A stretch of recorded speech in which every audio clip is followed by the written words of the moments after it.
El frío no solo congela los ríos, también congela el alma humana.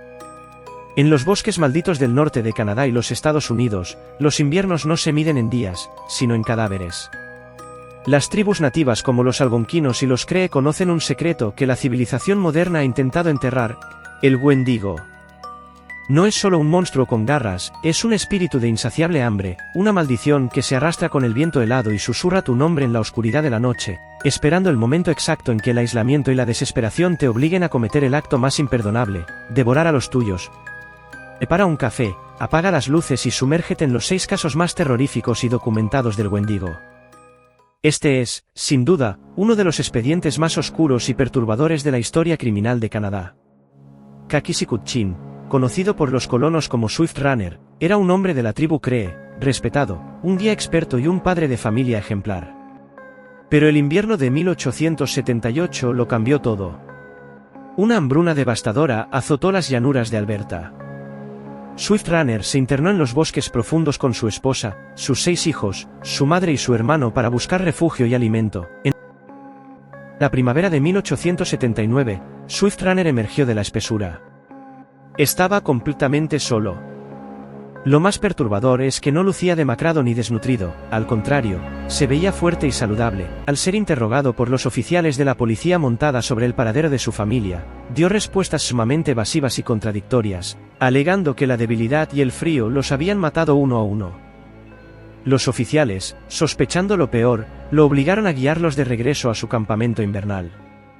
Lo que encontraron al llegar dejó una cicatriz psicológica en los agentes que duraría toda la vida. El campamento era un matadero humano. El suelo estaba tapizado de huesos humanos astillados y rotos deliberadamente. Swift Runner no solo había desvivido a su familia. Había hervido los restos de su propia madre, cocinado a su esposa y devorado a sus 6 hijos uno tras otro. El cráneo del hijo mayor mostraba signos de haber sido vaciado para consumir los sesos. El hermano menor, el último en irse de este mundo, fue engordado por Swift Runner antes de terminar devorado. Swift Runner jamás negó los hechos. Con los ojos fijos en la nada, confesó a las autoridades que no había sido él quien cometió tales atrocidades. Afirmó que un espíritu de Wendigo, una entidad gigantesca con el corazón de hielo, había entrado en sus sueños noche tras noche, susurrándole al oído hasta que perdió el control de su cuerpo. Mientras caminaba hacia la horca en diciembre de 1879, los testigos afirmaron que el hombre no mostraba miedo a la muerte, sino un profundo alivio de ser liberado de la entidad que aún habitaba en Sewell. Jack Fiddler, cuyo nombre real era Zauguno G. Zigogau Bob, era un respetado chamán y jefe de la tribu Saker en el noroeste de Ontario. Durante generaciones, su familia tuvo la reputación de poseer el conocimiento sagrado para detectar y destruir a personas poseídas por el Wendigo antes de que completaran su transformación física. Según las tradiciones locales, la única forma de salvar el alma de un poseído y proteger a la tribu era la muerte. Fiddler aseguraba que a lo largo de su vida había desvivido personalmente a 14 Wendigos. Las desviviciones se realizaban estrangulando al sospechoso con una cuerda de cáñamo o disparándole al corazón con balas de plata o hierro, seguido de la incineración del cuerpo para derretir el corazón de hielo del monstruo. En 1906, una mujer de la tribu cayó gravemente enferma, experimentando delirios, delirio persecutorio y un rechazo absoluto a la comida normal. Fiddler determinó que el espíritu la estaba consumiendo y que pronto atacaría a la comunidad. Junto a su hijo Joseph, estranguló a la mujer siguiendo su ritual tradicional. La policía montada de Canadá se enteró del suceso y arrestó a Fiddler y a su hijo por asesinato. El juicio de 1907 se convirtió en un debate histórico entre la ley colonial británica y la cosmología indígena. Jack Fiddler, incapaz de soportar el encierro en una celda y defendiendo firmemente que solo había protegido a su pueblo de un monstruo real, escapó de prisión y se desvivió en el bosque días antes de recibir su sentencia formal. Este caso nos traslada a mediados del siglo XX, en las profundidades del norte de Minnesota, en Estados Unidos, una zona plagada de lagos densos y bosques donde perderse significa morir. Un grupo de 3 cazadores experimentados se internó en las inmediaciones del bautizado de forma muy precisa como Lago Wendigo. Una tormenta de nieve imprevista los dejó atrapados en una cabaña de troncos rústica. Las líneas de comunicación se cayeron y los suministros de comida que debían durar 2 semanas se terminaron en los primeros 10 días debido a la baja temperatura. Pasaron 3 semanas sin recibir ayuda. Cuando un equipo de rescate finalmente logró abrirse paso con motos de nieve y equipos pesados, el panorama era desolador.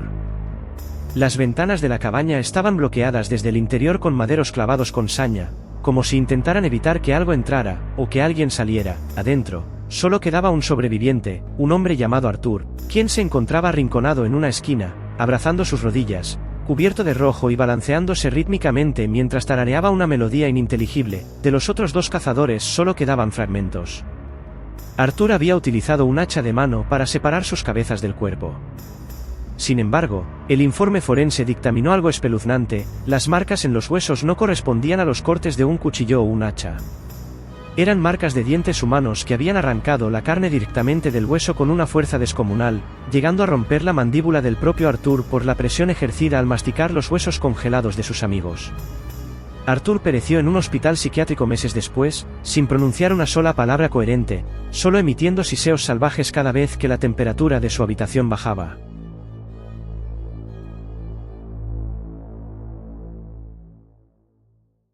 A finales del siglo XIX, un grupo de familias de la etnia Cree se asentó temporalmente en una zona remota conocida como la Isla del Ciervo, Deer Island, en el norte de Ontario.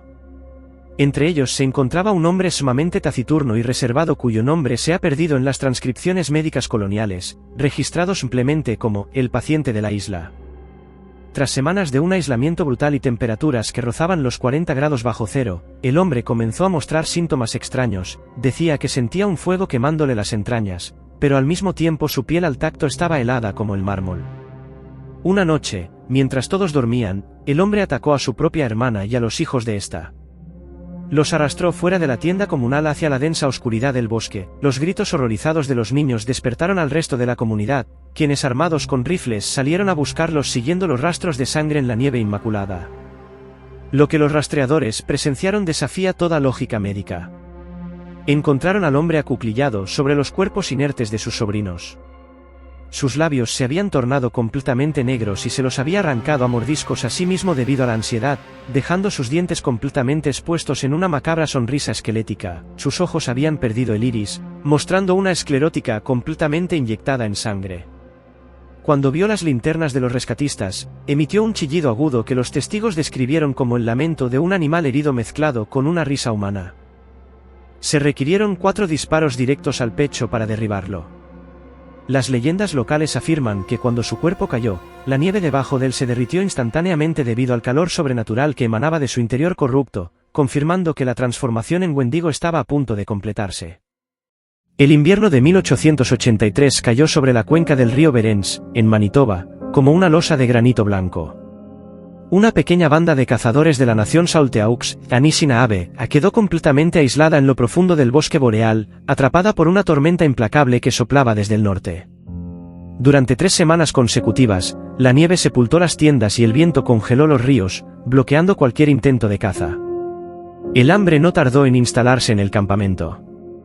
Los suministros de carne seca se agotaron, los perros de trineo ya habían sido sacrificados y hervidos, y los niños lloraban en la oscuridad de las tiendas iluminadas apenas por el último aliento de hogueras agonizantes.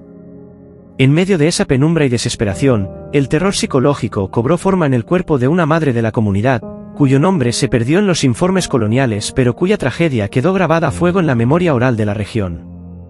Todo comenzó en la mitad de una noche especialmente gélida. La mujer despertó gritando de terror, despertando a toda su familia. No lloraba por el hambre física, su horror era más profundo. Afirmaba con una certeza aterradora que el invierno se había metido dentro de ella, que su corazón se estaba congelando por completo y transformándose en un bloque de hielo sólido. Al día siguiente, el cambio en su comportamiento fue radical. Rompió todo contacto humano. Se refugió en la esquina más oscura de la tienda, negándose a mirar a su esposo y a sus hijos. Cuando intentaban acercarse para reconfortarla, ella respondía con gruñidos inhumanos, se rasgaba las vestiduras de piel y comenzaba a morderse sus propios labios con tanta fuerza que la sangre le corría por la barbilla, congelándose instantáneamente en su rostro debido al frío ambiental. El quiebre de la mente con el paso de los días, la fiebre del hambre y el delirio místico la arrastraron al abismo de la psicosis por Wendigo. La mujer empezó a confesar, entre espasmos y llantos secos, que el espíritu del bosque le susurraba al oído durante las tormentas. La entidad, según ella, le exigía un sacrificio de sangre para detener el frío, le ordenaba que devorara la carne de sus propios hijos si quería sobrevivir. Para los Salteaux, el horror no era solo que la mujer se volviera loca, sino la creencia absoluta en la metamorfosis del Wendigo. En su cosmovisión, cuando una persona sucumbía a este delirio, el espíritu de la bestia poseía el cuerpo, otorgándole una fuerza sobrehumana capaz de romper cuerdas y congelar a sus víctimas con la mirada. El campamento entero se sumió en un estado de pánico colectivo, ya no temían morir de hambre, temían ser cazados en la oscuridad por uno de los suyos. La tensión estalló una noche en que la tormenta alcanzó su punto más violento. La mujer, con los ojos fijos, desorbitados y desprovistos de cualquier rastro de humanidad, intentó abalanzarse sobre uno de los niños pequeños. Los hombres del campamento, debilitados por semanas de ayuno pero movidos por el instinto primario de supervivencia, intervinieron de inmediato. No hubo juicio, solo la cruda necesidad de proteger al clan. Entre varios hombres la sometieron tras una lucha desesperada en la que, según las crónicas, la mujer demostró una resistencia física inexplicable para alguien que llevaba días sin comer. Para evitar derramar su sangre dentro de la tienda, lo cual, según el mito, podría liberar el espíritu del Wendigo para que poseyera a alguien más, la arrastraron hacia el exterior, al epicentro de la ventisca. Allí, rodeados por el rugido del viento blanco, la asfixiaron presionando su rostro contra la nieve profunda hasta que su cuerpo dejó de agitarse. El silencio volvió al río Berens. El cuerpo de la mujer fue tratado con el protocolo de los malditos, quemado hasta las cenizas para derretir el supuesto corazón de hielo que llevaba dentro, asegurándose de que la pesadilla terminara con su último aliento.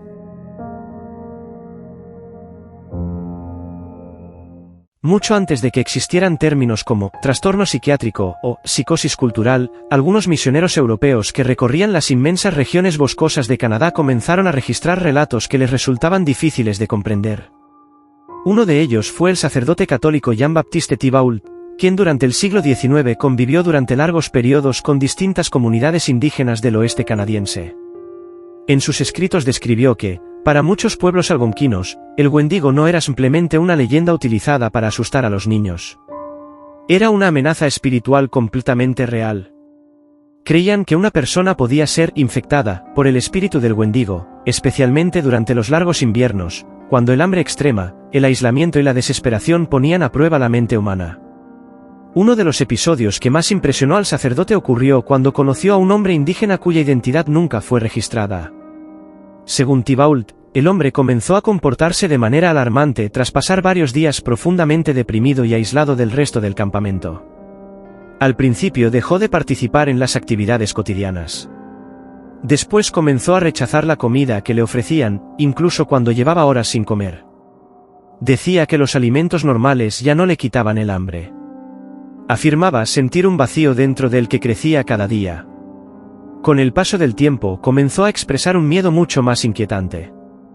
Les confesó a los demás que, cuando observaba a las personas del campamento, dejaba de verlas como familiares o amigos. Por momentos, decía que su mente las veía como si fueran alimento. Aquella idea lo aterrorizaba. Llorando, repetía que no quería convertirse en un monstruo. Insistía una y otra vez en que el espíritu del Wendigo había entrado en su cuerpo y que, tarde o temprano, perdería el control. Según el relato del sacerdote, el hombre llegó a suplicar a los ancianos que lo desvivieran antes de que eso ocurriera. No estaba pidiendo ayuda para escapar. Pedía que terminaran con su vida. Aseguraba que era la única forma de proteger a su familia. Los miembros de la comunidad tomaron muy en serio sus palabras. En aquella cultura existía la creencia de que una persona poseída por el Wendigo podía parecer completamente normal durante un tiempo antes de atacar de forma repentina. En lugar de desvivirlo, inmediatamente, decidieron mantenerlo bajo vigilancia constante. Nunca lo dejaron solo. Durante el día siempre había alguien observándolo, y por las noches varios hombres permanecían despiertos por turnos. Al mismo tiempo, los líderes espirituales realizaron ceremonias tradicionales destinadas a expulsar al supuesto espíritu. Se hicieron oraciones, cantos y rituales de purificación que, según la tradición, podían romper la influencia del Wendigo antes de que la transformación fuera irreversible. Durante varios días el hombre continuó afirmando que sentía deseos que no reconocía como propios. Decía que luchaba contra pensamientos horribles y que tenía miedo incluso de quedarse dormido. Sin embargo, poco a poco aquellos impulsos comenzaron a disminuir. su apetito regresó lentamente. Volvió a comer alimentos normales. Empezó nuevamente a hablar con su familia y a participar en las actividades del campamento. Finalmente declaró que el espíritu se había marchado. El sacerdote escribió que la comunidad consideró aquello como una liberación completa y que nunca volvió a registrarse un comportamiento similar en ese hombre. Para Thibault, el episodio resultó desconcertante. No intentó explicarlo como un fenómeno sobrenatural, pero tampoco encontró una explicación sencilla para alguien que estaba absolutamente convencido de que se transformaría en un monstruo capaz de devorar a sus seres queridos. Décadas más tarde, antropólogos y psiquiatras citarían relatos como este al estudiar lo que posteriormente se conocería como el síndrome de Wendigo, un fenómeno cultural descrito en algunas comunidades algonquinas en el que una persona desarrolla un intenso miedo a convertirse en caníbal o cree estar siendo poseída por el espíritu del Wendigo.